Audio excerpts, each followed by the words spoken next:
आज के वीडियोस में मैंने बहुत बड़े स्कैल्पिंग में मूव को कैप्चर किया। मैं आपको बताऊंगा कि आप बड़े मूव को कैसे कैप्चर कर सकते हो। इस वीडियोस में मैं प्राइस एक्शन के साथ साथ मैं आपको बताऊंगा कि प्राइस को रीड कैसे किया जाता है, चैट पे मार्केट को कैसे रीड कैसे कर सकते हो, उसके बेस पे आप ट्रेड कैसे ले सकते हो।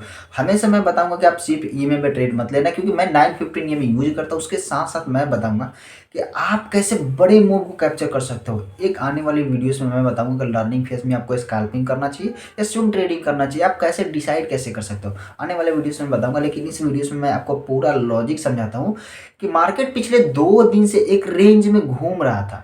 जब मार्केट एक रेंज में घूमता है ना, हमेशा सैटरडे संडे को जो मार्केट एक रेंज में घूमता है, तो मार्केट वहां से जब फटता है तो बड़े मूव के लिए फटता है। तो मैं उस मूव को हमेशा हर सैटरडे संडे को कैप्चर करने के लिए बैठा रहता हूँ। मैं रात तक जगह रहता हूँ।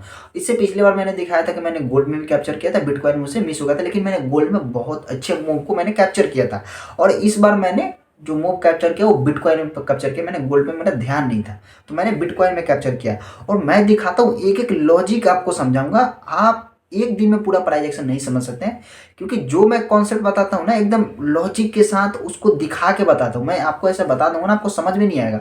वो चीज़ों को चैट पे दिखा के बताऊंगा, वो आपको ज़्यादा समझ में आएगा। तो अब ध्यान से देखना इस चीज़ों को मैंने कैसे बताया, कैसे इसमें क्या काम कैसे किया है।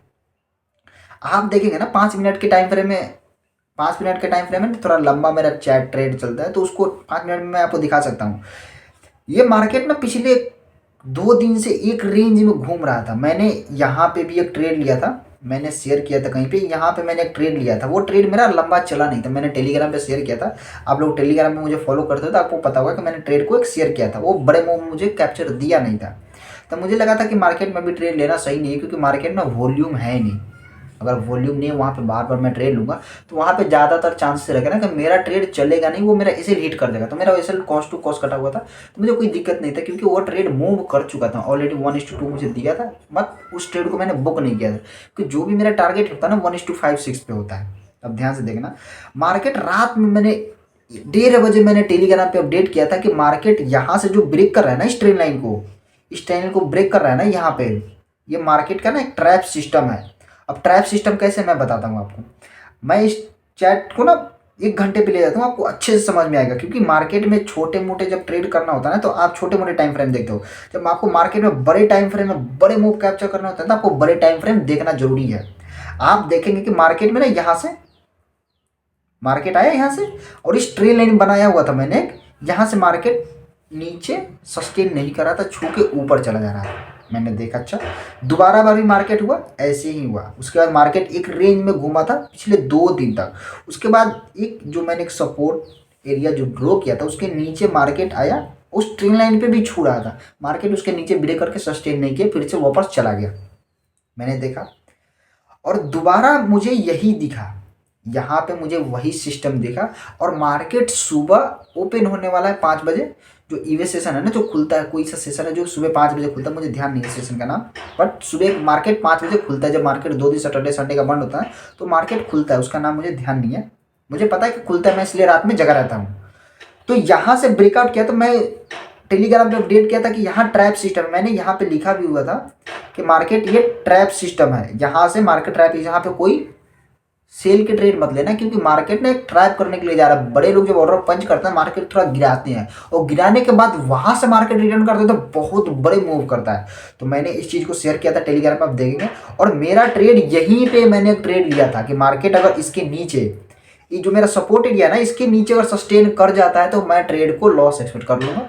अदरवाइज यहाँ से मेरा बड़े मूव के लिए मैं वेट करूंगा। मार्केट यहाँ पे आया, एक बार आया, दोबारा एक बार यहाँ पे आया, आप देखेंगे कि एक बार यहाँ पे आया, यहाँ पे भी सपोर्ट नहीं किया।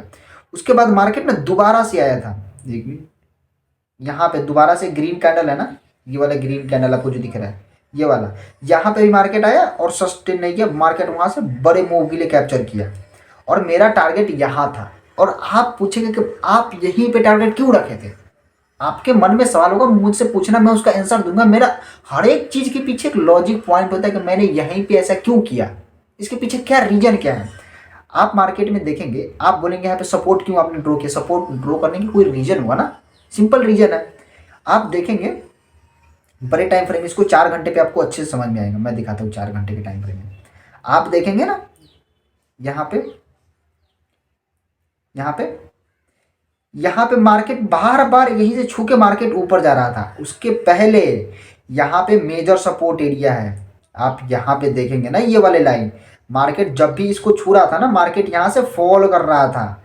और जब मार्केट जब इसके ऊपर जब सस्टेन कर जाता है तो मार्केट की यहाँ से ब्रेक करके दोबारा कंटिन्यू करने में बहुत ज़्यादा प्रॉब्लम को सामना करना पड़ता है। मतलब सेलर को बहुत ज़्यादा हाई होता है ना कि बड़े ऑर्डर पंच करे तो मार्केट यहाँ से ब्रेक करके नीचे की तरफ कंटिन्यू कर सकता है।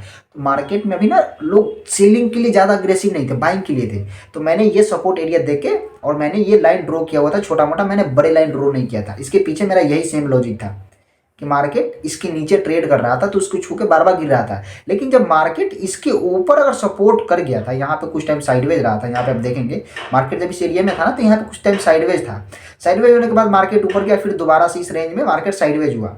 जब मार्केट 2 दिन साइडवेज, तो मुझे पता था कि मैं बड़े मूव कैप्चर करूंगा। उसके बाद मैंने यहाँ पे देखा कि ट्रेंड लाइन था, मार्केट नीचे आ रहा था तो ट्रैप सिस्टम बना रहा था, लेकिन इसके नीचे सस्टेन नहीं कर रहा था। मेरे सपोर्ट एरिया के नीचे 1 घंटे के टाइम फ्रेम में आप देखेंगे कि मार्केट आ तो रहा था, छू रहा था, लेकिन इससे नीचे सस्टेन नहीं कर पा रहा था, यहाँ से ऊपर चल जा रहा था। तो मैंने इस बड़े मूव को कैप्चर किया और मेरा यहाँ पे प्रॉफिट लगाने के एक सिंपल रीजन है।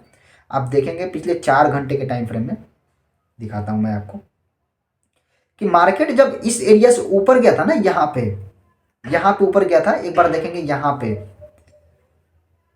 पे भी देखेंगे, इसके ऊपर यहाँ पे भी देखेंगे, यहाँ से मार्केट आया था, यहाँ से छू के मार्केट गिरा था। ऐसा नहीं कि सिर्फ यहीं पे हुआ था कि मैं इस बेस पे वहाँ पे टारगेट लगाया था। यहाँ पे मार्केट आया, साइडवेज हुआ था, उसके बाद अच्छा फॉल किया था।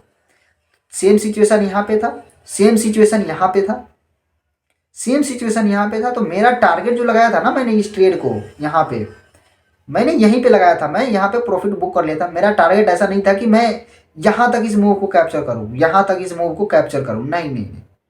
यहाँ तक मैं कैप्चर करता तो फिर मेरा जो प्रॉफिट था ना वो मैं गंवा देता। मैं प्रॉफिट कैप्चर नहीं कर पाता, मैं गंवा देता उस प्रॉफिट को। तो मेरा सिंपल था रीजन था कि मार्केट अगर इसको एरिया के छू के जल्दी ब्रेक कर देता है तो ठीक है, मैं उस ट्रेड को होल्ड कर लूँगा। अगर ट्रेड को नहीं चलता है मेरा ट्रेड तो मैं लॉस और मैं प्रॉफिट एक्सेप्ट कर लूँगा। तो आप देखेंगे कि मैं 1 घंटे के टाइम फ्रेम में मैंने 1 घंटे ट्रेड को दिया था टाइम कि मार्केट अगर यहाँ से कंटिन्यू करता तो ठीक है। यहाँ पर मैं इस ट्रेड में ना इस वाले कैंडल पे 1 घंटे के कैंडल पे मैंने ट्रेड को टाइम दिया था, लेकिन ट्रेड ना ऊपर जाके क्लोज नहीं किया था। तो दोबारा ये ग्रीन कैंडल में मैंने ट्रेड को क्लोज कर दिया कि मुझे पता है कि ट्रेड अब मार्केट यहाँ से ऊपर नहीं जाने वाला है, मार्केट फॉल करेगा।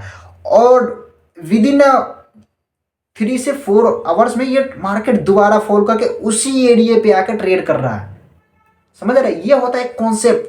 जब आप मार्केट को बढ़िया से एनालाइज करते हैं ना, ये प्रॉपर प्राइस एक्शन है, ये इसी को बोलते हैं एमएमसी लिक्विडिटी। जो भी आप कॉन्सेप्ट बोलते हैं ना इसी को बोलते हैं। ऐसे ही मार्केट को ना लिक्विडिटी लेकर ऊपर जाना होता है, वहां से गिर क्यों जाता है, सब इसी में काम करता है। और ये चीजें आप एक दिन में नहीं सीख सकते हो। जो चीजें मैं बता रहा हूँ ना, आप इन चीजों पे बढ़िया से गौर करेंगे ना, बहुत अच्छे मूव को कैप्चर कर सकते हैं। और इस ट्रेन लाइन पे मैंने बताया था कि मैंने ट्रेन लाइन को क्यों यूज किया था, और मैंने इस सपोर्ट एरिया मैंने ड्रॉ किया था, इस सपोर्ट एरिया मैंने ये ड्रॉ किया था। इसके पीछे भी मैंने लॉजिक बता दी। ये लॉजिक प्रॉपर है, आप जाके देखेंगे ना, मेरा ट्रेड को एनालाइज करेंगे, आपको पता चलेगा कि हाँ मैंने प्रॉपर लॉजिक पे ट्रेड लिया था।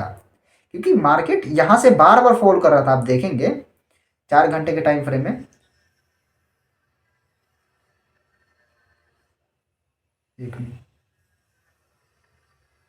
आप देखेंगे 4 घंटे के टाइम फ्रेम में ना, ये देखिए मार्केट यहाँ से फॉल किया ना, बार बार यहाँ से मार्केट फॉल कर रहा था, मतलब ये एक रजिस्टेंट की तरह की काम कर रहा था। जब इसको मार्केट ब्रेक करके ऊपर जब सस्टेन कर गया तो मैं इसको अब सपोर्ट के देखूंगा कि मार्केट के एक सपोर्ट है।